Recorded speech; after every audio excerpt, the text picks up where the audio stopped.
2020년 2월 7일 누가복음 9장 37절에서 45절 하나님의 위엄 말씀 묵상입니다. 본문 말씀. 내 아들을 돌보아 주옵소서. 이튿날 산에서 내려오시니 큰 무리가 맞을세 무리 중에 한 사람이 소리질러 이르되 선생님 청컨대 내 아들을 돌보아 주옵소서. 이는 내 외아들이니이다. 귀신이 그를 잡아 갑자기 부르짖게 하고 경련을 일으켜 거품을 흘리게 하며 몹시 상하게 하고야 겨우 떠나가나이다. 당신의 제자들에게 내쫓아 주기를 구하였으나 그들이 능히 못하더이다. 이리로 데리고 오라. 예수께서 대답하여 이르시되 믿음이 없고 패역한 세대여 내가 얼마나 너희와 함께 있으며 너희에게 참으리요. 내 아들을 이리로 데리고 오라 하시니 올 때 귀신이 그를 거꾸로 뜨리고 심한 경련을 일으키게 하는지라. 예수께서 더러운 귀신을 꾸짖으시고 아이를 낫게 하사 그 아버지에게 도로 주시니 너희 귀에 담아두라. 사람들이 다 하나님의 위엄에 놀라니라.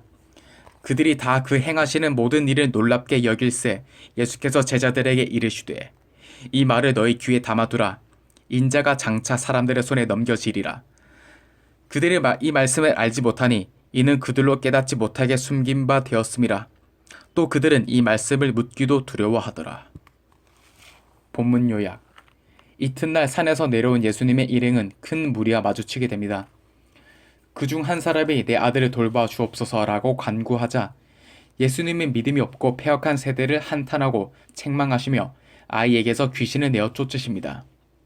사람들이 다 하나님의 위엄에 놀랄 때 예수님은 제자들에게 십자가 순환을 두 번째로 예고하십니다. 본문 해설. 내 아들을 돌봐 주옵소서. 산에서 내려오신 주께 한 사람이 나와 호소합니다. 하나밖에 없는 자기 아들이 귀신에 들려 심각한 위험에 처해 있었기 때문이지요. 제자들에게도 예수님이 모든 귀신을 제어하는 능력을 주셨지만 그들은 그 아이를 고칠 수 없었습니다. 기도하고 깨어 있어야 할 시간에 졸고 누가 크냐는 인본적인 논쟁에만 골몰하게 있었기 때문이죠. 하지만 아이의 아버지는 포기하지 않고 예수께 나와 엎드립니다.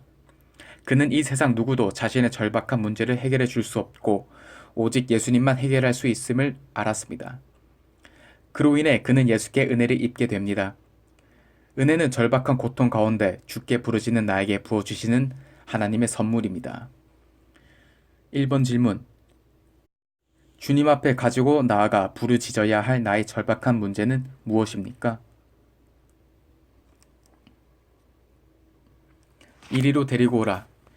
귀신 들린 아들의 아버지는 절박한 마음으로 주께 나아왔지만 무엇을 하실 수 있거든 도와주옵소서라고 말하며 의심하는 모습을 보입니다. 귀신 들린 아이를 고칠 수 없어 쩔쩔매던 제자들과 달리 예수님은 그들의 믿음 없음을 책망하시면서 네 아들이 이리로 데리고 오라고 말씀하시지요. 이에 귀신이 더욱 날뛰며 아이를 괴롭히지만 예수님은 그 귀신을 꾸짖어 아이를 낫게 하신 뒤 아버지에게 돌려주십니다. 나의 어떤 심각한 문제도 주님은 꾸짖어 낫게 하실 수 있습니다. 그러므로 우리가 문제 앞에서 두려워하며 쩔쩔매는 것은 주께 능력이 없기 때문이 아니라 나에게 믿음이 없기 때문입니다. 2번 질문. 내가 주님을 믿지 못하고 두려워서 쩔쩔매는 문제는 무엇입니까? 나의 믿음 없음을 꾸짖으시는 예수님의 음성을 잘 듣고 있습니까? 너희 귀에 담아두라. 제자들이 쩔쩔매며 고치지 못한 귀신 들린 아이를 예수님이 고치시자 많은 사람이 놀라워합니다. 그런데 이때 주님은 제자들에게 다시 한번 십자가의 길을 말씀하십니다. 제자들의 흔들리는 믿음을 바로잡아 그들이 가야 할 사명의 길을 알려주신 것이죠. 우리는 작은 칭찬에 쉽게 들뜨고 작은 비난에 쉽게 넘어집니다. 그러나 십자가의 좁은 길을 걷는 자는 사람들의 칭찬과 비난에 일희일비하지 않습니다. 사명의 길을 치우침 없이 걸어가는 것이 더 중요하기 때문이지요. 하지만 제자들은 예수님이 가시는 십자가의 길을 이해하지 못하기에 이 말씀을 묻기도 두려워합니다. 사명 따라 사는 것이 하나님의 위엄을 드러내는 유일한 통로입니다. 3번 질문. 나는 사람들의 어떤 말과 행동에 일희일비합니까? 나의 야망과 하나님이 주신 사명 중 무엇을 쫓아 살고 있습니까? 기도하기. 주님 앞에 제 삶의 절박한 문제를 가지고 나아갈 때 은혜를 입게 하옵소서.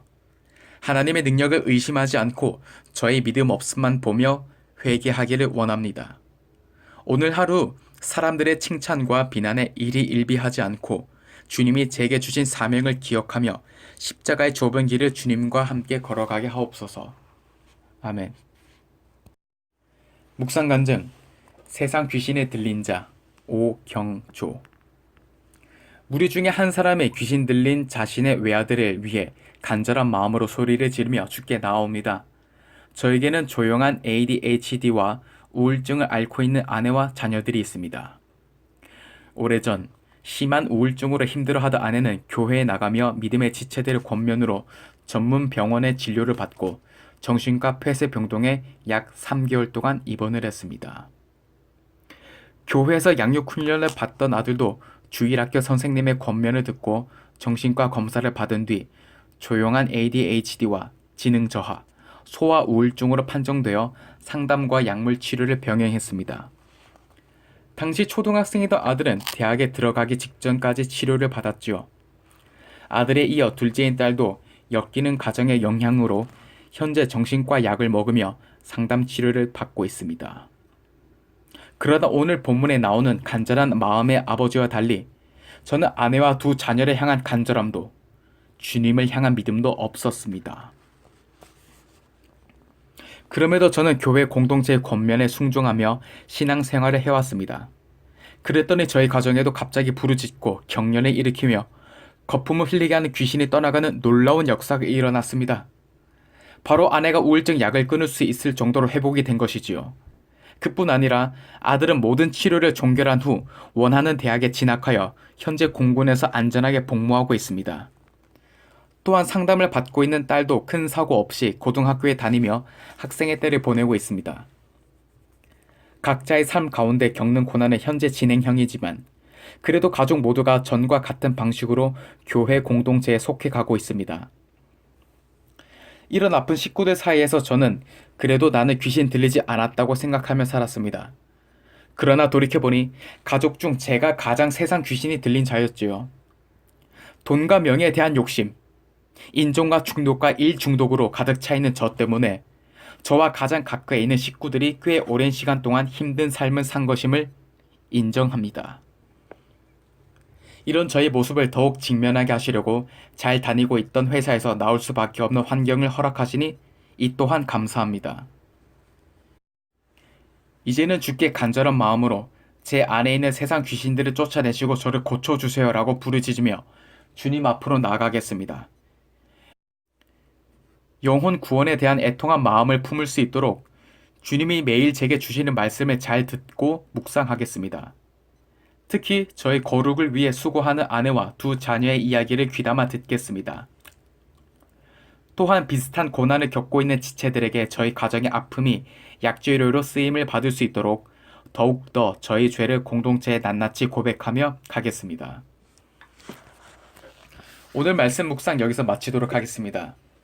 오늘도 주님 안에서 승리하세요.